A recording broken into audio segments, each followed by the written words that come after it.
Hi guys, my name is Kelsey and this is my persuasive speech. I'm going to talk to you guys today about something that is very controversial in the United States and has probably been one of the biggest debates in politics of all time for a very long time, and that is abortion. So there are really two sides to abortion. You can either be pro-choice or pro-life. And pro-choice means that you believe the woman should be able to decide what happens to her body, whether that means terminating a pregnancy or carrying a baby to full term. Pro-life means that you believe abortion should be eradicated completely, should no longer be an option for anyone, whether it's medical reasons, rape, abuse, whatever it may be.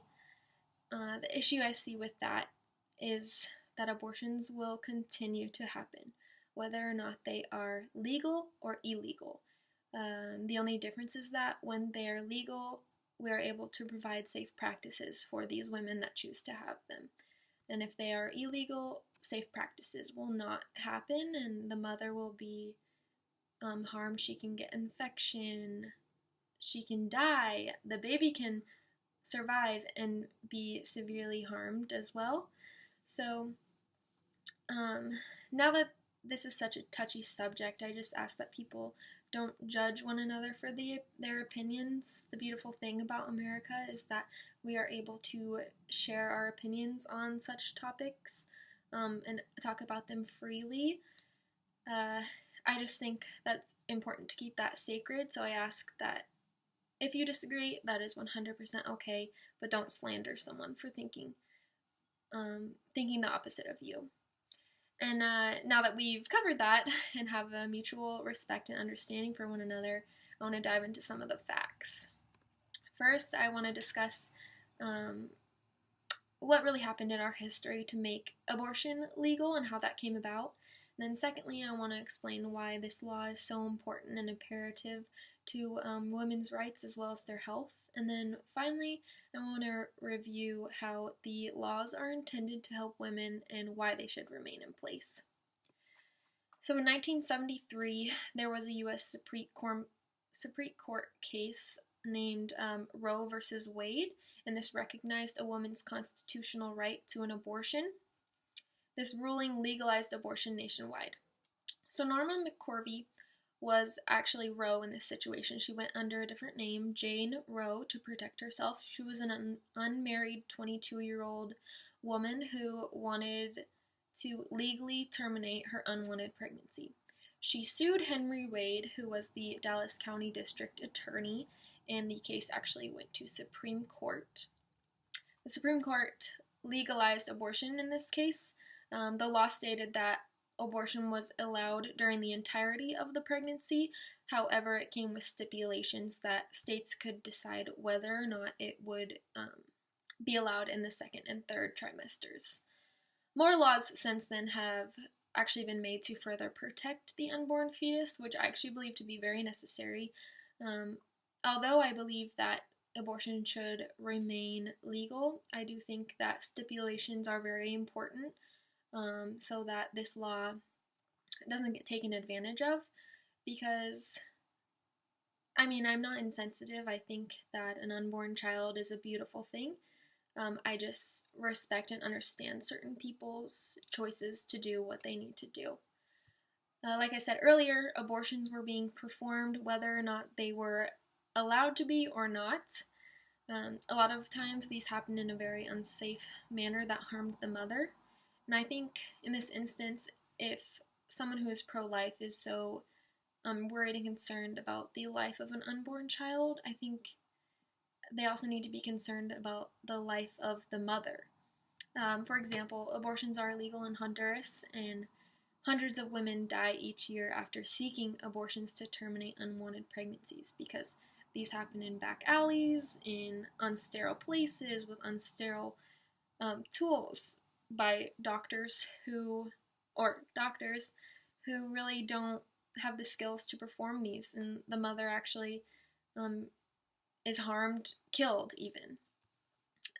Abortion has been widely practiced in the United States history long before it was made legal.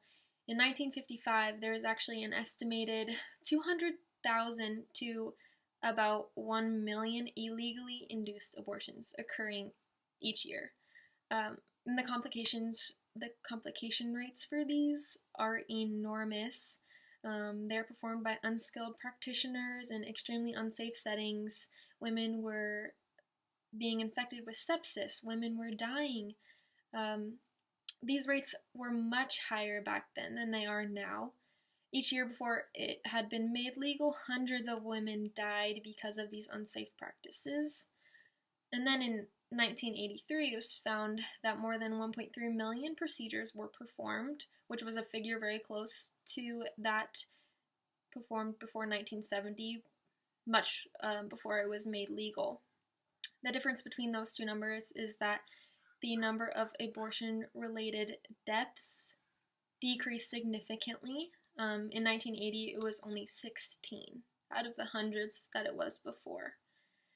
Also, along with that, is that pregnancies can occur due to rape, incest, child abuse, all these things where it's not the woman who is making poor choices. You know, she's not asking for this to happen to her.